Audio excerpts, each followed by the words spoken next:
ಎಲ್ರಿಗೂ ನಮಸ್ಕಾರ. Welcome to my channel. ನಾನು ರಶ್ಮಿ. ಇವತ್ತು ನಾನೊಂದು ಬ್ಲೌಸಿಗೆ ತೋಳು ಬರುತ್ತಲ್ಲ, ಅದಕ್ಕೆ ಡಿಸೈನ್ ಮಾಡೋದು ತೋರಿಸ್ತಿದ್ದೀನಿ. ನೋಡ್ತಿರ್ಬೋದು ನೀವು, ಬ್ಲೌಸ್ ಬ್ಲೂ ಕಲರ್ ಇದೆ. ಅದರೊಳಗಡೆ ಒಂದೊಂದೊಂದೊಂದೊಂದೊಂದು ಗೋಲ್ಡ್ ಕಲರ್ ಬುಟ್ಟ ಬಂದಿದೆ. ಈ ಥರ ಗೋಲ್ಡ್ ಕಲರ್ ಬೀಡ್ ಸಿಗುತ್ತೆ. ಮತ್ತು ಇದು ಮಾಮೂಲಿ ನಾವು ಮಿಷಿನಲ್ಲಿ ಹೊಲಿತೀವಲ್ವ, ಬಟ್ಟೆ ಹೊಲಿಯುತ್ತೀವಲ್ವ, ಆ ದಾರ ಇದು. ಯಾವ ಕಲರ್ ಬ್ಲೌಸ್ ಇದೆ ಅದೇ ಕಲರೇ ನಾನು ದಾರ ಯೂಸ್ ಮಾಡ್ತಿದ್ದೀನಿ. ನೋಡ್ತಿರ್ಬೋದು ನೀವು. ನೀವು 4 ಎಳೆ ದಾರನಾದ್ರು ಮಾಡ್ಕೋಬೋದು, ಅಥವಾ 4ನ್ನು ಫೋಲ್ಡ್ ಮಾಡಿದಾಗ ಅದು 8 ಎಳೆ ಆಗುತ್ತೆ. ಆ ಥರ ದಾರನಾದ್ರು ನೀವು ಮಾಡ್ಕೋಬೋದು. ನಾನು 4 ಎಳೆ ದಾರ ಮಾಡ್ಕೊತಿದ್ದೀನಿ. ನೋಡ್ತಿರ್ಬೋದು ನೀವು, ಅದೇ ಕಲರ್ದು ದಾರ ಬದು 4 ಎಳೆ ಮಾಡ್ಕೊತಿದ್ದೀನಿ. ಗೋಲ್ಡನ್ ಕಲರ್ ಬೀಡ್ಸ್ ಹಾಕ್ಬಿಟ್ಟು ತೋಳು ಮುಂದೆ ಬರುತ್ತಲ್ವ ಅಲ್ಲಿ, ಇದು ನಾನೇ ಸ್ಟಿಚ್ ಮಾಡಿರೋ ಬ್ಲೌಸು. ನೆಕ್ಕಿಗೆಲ್ಲ ಹಾಕಿದೆ, ಬಟ್ ತೋಳಲ್ಲಿ ಮುಂದೆ ಏನೋ ಒಂಥರ ಚೆನ್ನಾಗಿ ಕಾಣ್ತಾ ಇರಲಿಲ್ಲ.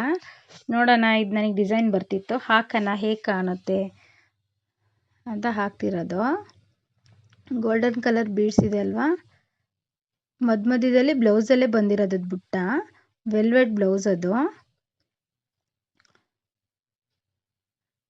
ಇಲ್ಲಿ ಮುಂದೆ ತೋಳು ಬರುತ್ತಲ್ವ, ಅಲ್ಲಿ ಯಾಕೋ ಏನು ಲೇಸ್ ಏನೂ ಹಾಕಿರಲಿಲ್ಲ, ಬಟ್ ಚೆನ್ನಾಗಿ ಕಾಣ್ತಿರ್ಲಿಲ್ಲ ಅದು ಹಾಕ್ಕೊಂಡಾಗ. ಒಂದು ಸತಿ ವೇರ್ ಮಾಡಿದ್ದೆ. ನೋಡ್ತಿರ್ಬೋದು ನೀವು, ಎಡ್ಜಿಂದ ಸ್ಟಾರ್ಟ್ ಮಾಡ್ತಿದ್ದೀನಿ ನಾನು. ಆ ಥರ ಸೂಜಿಯಲ್ಲಿ ತೊಗೊಂಡ್ಬಿಟ್ಟು ನಾವು ಬೀಡ್ಸನ್ನ 3 ಹಾಕ್ಕೋಬೇಕು, ಗೋಲ್ಡನ್ ಕಲರ್ ಬೀಡ್ಸನ್ನು. ನೋಡ್ತಿರ್ಬೋದು ನೀವು, ನಾನು ಹಾಕ್ಕೊತಿದ್ದೀನಿ 2 3 ಹಾಕ್ಕೊಂಬಿಟ್ಟು ಆ ಥರ ಮೇಲೆ ತಗೊಂಡು, ನೋಡ್ತಿರ್ಬೋದು ನೀವು, ಆ 3 ಯಾವ ಪ್ಲೇಸಿಗೆ ಕುತ್ಕೊಳ್ಳುತ್ತೆ ಅಂತ ನೋಡ್ಕೊಂಡ್ಬಿಟ್ಟು ಅಲ್ಲಿಂದ ಸೂಜಿ ಹಾಕಿ ಮೇಲೆ ಎತ್ತಿ.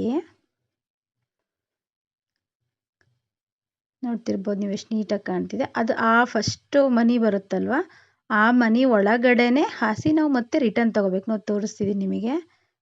ಆ ಮನೆ ಒಳಗಡೆ ಹಾಸಿನೇ ನೀವು ಮತ್ತೆ ರಿಟರ್ನ್ ತೊಗೋಬೇಕು ಅದನ್ನು. ಆವಾಗ ಅದು ಸ್ಟಿಫಾಗಿ ನೀಟಾಗಿ ಕೂರುತ್ತೆ. ಆವಾಗಲೇ ನಾನು 3 ಬೀಡ್ಸ್ ಹಾಕ್ಕೊಂಡಲ್ವ, ಇವಾಗ 2 ಬೀಡ್ಸ್ ಹಾಕ್ಕೋಬೇಕು, 3 ಬೇಡ. ಅಲ್ಲಿ 3 ಬೀಡ್ಸ್ ಹಾಕ್ಕೊಂಡಿದ್ದೀನಿ, ನೋಡ್ತಿರ್ಬೋದು. 2 ಬೀಡ್ಸ್ ಹಾಕ್ಕೋಬೇಕು. ಮತ್ತು ಮಾಮೂಲಿ ನೀವು ಮಾಡಿದ್ರಲ್ವಾ, ಇವಾಗ ಸ್ವಲ್ಪ ಪ್ಲೇಸನ್ನು ಚಿಕ್ಕದು ಮಾಡ್ಕೋಬೇಕು. ಯಾಕೆಂದರೆ ಆಗಲೇ ನಾವು 3 ಇದ್ದಾವೆ ಅಂತ ಹಾಕ್ಕೊಂಡಿದ್ವಿ. ಇವಾಗ ಪ್ಲೇಸ್ 2ಕ್ಕೆ ಎಷ್ಟು ಸಾಕಾಗುತ್ತೆ ನೋಡ್ಕೊಂಡ್ಬಿಟ್ಟು ಅಲ್ಲಿ ಸೂಜಿ ಹಾಕ್ತೀನಿ ನೋಡಿ. ಇವಾಗ ಮಾಮೂಲಿ ನೀವು ಹಿಂದೆ ಹೆಂಗೆ ವಾಪಸ್ ಬೀಡ್ಸಲ್ಲೇ ಹಾಕ್ಕೊಂಡ್ರಲ್ವ, ಅದೇ ಥರ ಸೇಮ್ ಆ್ಯಸ್ ಇಟ್ ಈಸ್ ಅದೇ ಬೀಡ್ಸಲ್ಲೇ ನಾವು ರಿಟರ್ನ್ನ ಸೂಜಿ ಹಾಕ್ಕೋಬೇಕು. ಹಾಕ್ಕೊಂಡೆ ನೋಡಿ. ಮತ್ತೆ ಅದು ಗ್ರಿಪ್ಪಾಗಿ ಕೂರುತ್ತೆ ನೀಟಾಗಿ, ಮುತ್ತೇನು ಅಳ್ಳಾಡಲ್ಲ, ನೀಟಾಗಿ ಕೂರುತ್ತೆ. ಮತ್ತೆ ನೋಡ್ತಿರ್ಬೋದು ನೀವು, ನಾನು ಮತ್ತೆ 2 ಬೀಡ್ಸ್ ಹಾಕ್ಕೊಳ್ಳೋದು. ಫಸ್ಟ್ ಮಾತ್ರ 3 ಬೀಡ್ಸ್ ಹಾಕ್ಕೊಳ್ಳಿ. ಪ್ರತಿ ಸತಿನೂ 3 ಬೀಡ್ಸ್ ಹಾಕ್ಕೊಂಡ್ರೆ ಅದು ನೀಟಾಗಿ ಕೂರಲ್ಲ, ಮಧ್ಯದಲ್ಲಿ ಮನಿ ಕಾಣಲ್ಲ. ನೋಡ್ತಿರ್ಬೋದು ನೀವು, ಮತ್ತೆ ಎಷ್ಟು ಪ್ಲೇಸ್ ಬೇಕು ಅಷ್ಟೇ ಹಾಕ್ಕೊಂಡ್ಬಿಟ್ಟು ಇವಾಗ ಮತ್ತೆ ರಿಟರ್ನ್ ಅದೇ ಮನಿಯಲ್ಲೇ, ಅಂದರೆ ಅದೇ ಸ್ಟೋನಲ್ಲೇ ನಾನು ವಾಪಸ್ ಹೋಗ್ತಿರೋದು. ನೋಡಿ ಎಷ್ಟು ಚೆನ್ನಾಗಿ ಕಾಣ್ತಿದೆ ಅಲ್ವಾ. ಮತ್ತೆ 2 ಹಾಕ್ಕೊತಿರೋದು ನಾನು.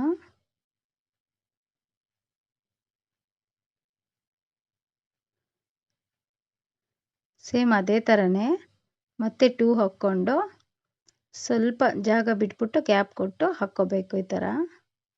ಮತ್ತು ರಿಟರ್ನ್ ಅದೇ ಗೋಲ್ಡನ್ ಕಲರ್ ಬೀಡ್ಸಲ್ಲೇ ವಾಪಸ್ ಅದನ್ನು ರಿಟರ್ನ್ ದಾರಾನ ನಾವು ತಗೋಬೇಕು. ನೋಡಿ ಎಷ್ಟು ನೀಟಾಗಿ ಕೂರುತ್ತೆ ಅಂದರೆ ಒಂದು ಮುತ್ತು ಶೇಕ್ ಆಗಲ್ಲ, ಅಷ್ಟು ನೀಟಾಗಿ ಕೂರುತ್ತೆ. ನೋಡ್ತಿರ್ಬೋದು ನೀವು, ನಾನು ಮತ್ತೆ 2 ಹಾಕ್ಕೋತಿದ್ದೀನಿ. ಅದೇ ಥರನೇ ಫುಲ್ ಹಾಕ್ಕೋಬೇಕು. ಫಸ್ಟ್ ಮಾತ್ರ 3, ಲಾಸ್ಟಲ್ಲೂ 2 ಬರುತ್ತೆ, 3 ಬರಲ್ಲ. ತುಂಬ ಚೆನ್ನಾಗಿ ಕಾಣುತ್ತೆ ಇದು ಬ್ಲೌಸಿಗೆ. ಯಾಕೆಂದರೆ ನಾನು ಗೋಲ್ಡ್ ಕಲರು ಲೇಸ್ ಹಾಕಿದ್ದೆ ಅದಕ್ಕೆ ನೆಕ್ಕಿಗೆಲ್ಲವ, ಬಟ್ ಇದು ಮಾತ್ರ ಏನೂ ಹಾಕಿರಲಿಲ್ಲ. ಯಾಕೆಂದರೆ ಇಲ್ಲಿ ಲೇಸ್ ಹಾಕಿದರೆ ಚೆನ್ನಾಗಿ ಕಾಣಲ್ಲ ಬ್ಲೌಸು. ಇದು ಒಳ್ಳೆ ತುಂಬ ಚೆನ್ನಾಗಿ ಕಾಣುತ್ತೆ ಅಂತ ಹಾಕಿದ್ದೀನಿ. ಹೇಗೆ ಬಂದಿದೆ ಅಂತ ನನಗೆ ಕಮೆಂಟ್ಸ್ ಮಾಡಿ.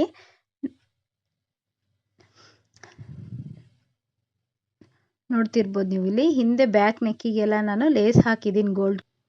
ನೋಡಿ ಬ್ಯಾಕಿಗೆ ಗೋಲ್ಡನ್ ಕಲರ್ದು ಲೇಸ್ ಹಾಕಿದ್ದೀನಿ, ಬಟ್ ತೋಳಿಗೇನು ಹಾಕಿರಲಿಲ್ಲ, ಅದು ಚೆನ್ನಾಗಿ ಕಾಣ್ತಿರ್ಲಿಲ್ಲ. ಅದಕ್ಕೋಸ್ಕರ ನೋಡೋಣ ಇದು ಹಾಕಿದರೆ ಹೇಗೆ ಕಾಣುತ್ತೆ ಅಂತ ಹಾಕಿದೆ. ತುಂಬ ಚೆನ್ನಾಗಿ ಬಂದಿದೆ, ತುಂಬ ಚೆನ್ನಾಗಿ ಕಾಣ್ತಿದೆ. ನೀವು ಹೇಗೆ ಬಂದಿದೆ ಅಂತ ನನಗೆ ಕಮೆಂಟ್ಸ್ ಮಾಡಿ. ನನ್ನ ಚಾನಲ್ ನಿಮಗೆ ಇಷ್ಟ ಆದರೆ ನಿಮ್ಮ ಫ್ಯಾಮಿಲಿ ಫ್ರೆಂಡ್ಸಿಗೆಲ್ಲ ಶೇರ್ ಮಾಡಿ. ಹಾಗೆ ಸಬ್ಸ್ಕ್ರೈಬ್ ಮಾಡ್ಕೊಳ್ಳೋದನ್ನು ಮರಿಬೇಡಿ. ತುಂಬ ಚೆನ್ನಾಗಿ ಕಾಣ್ತಿದೆ, ನನಗೆ ತುಂಬ ಇಷ್ಟ ಆಯಿತು. ನೀವು ಆ ಥರ ಬ್ಲೌಸ್ ಇದ್ದರೆ ಹಾಕ್ಕೋಬೋದು, ಬಟ್ ಇದೇ ಥರನೇ ನಾವು ಕುಚ್ಚು ಹಾಕ್ಕೋಬೋದು. ಅದೇ ಮುತ್ತು ಬರುತ್ತಲ್ವ, ಕಲರ್ ಮುತ್ತು ಬರುತ್ತೆ. ಸೀರೆ ಅಪೋಸಿಟ್ ಕಲರ್ನ ನಾವು ತೊಗೊಂಬಿಟ್ಟು ಸೀರೆ ಕುಚ್ಚಾದರೂ ಹಾಕ್ಕೋಬೋದು, ಅದು ತುಂಬ ಚೆನ್ನಾಗಿ ಕಾಣುತ್ತೆ. ಸೀರೆಗೆ ಪಲ್ಲು ಬರುತ್ತಲ್ವ, ಒಳಗಡೆ ಪಲ್ಲು ತೊಗೊಂಡ್ಬಿಟ್ಟು ನಾವು ಸೆರ್ಗಿಗೆ ಹಾಕ್ಕೊಂಡು ಯಾವ ಕಲರ್ ಮುತ್ತು ಬರುತ್ತೆ ಅದು ಹಾಕ್ಕೊಂಡಾಗ ತುಂಬ ನೀಟಾಗಿ ಕಾಣುತ್ತೆ. ನೋಡ್ತಿರ್ಬೋದು ನೀವು, ಬ್ಲೌಸ್ ಎಷ್ಟು ತುಂಬ ಚೆನ್ನಾಗಿ ಕಾಣ್ತಿದೆ. ನನಗೆ ತುಂಬ ಇಷ್ಟ ಆಯಿತು. ಹೇಗೆ ಬಂದಿದೆ ಅಂತ ನನಗೆ ಕಮೆಂಟ್ಸ್ ಮಾಡಿ ಹೇಳಿ. Thank you for watching.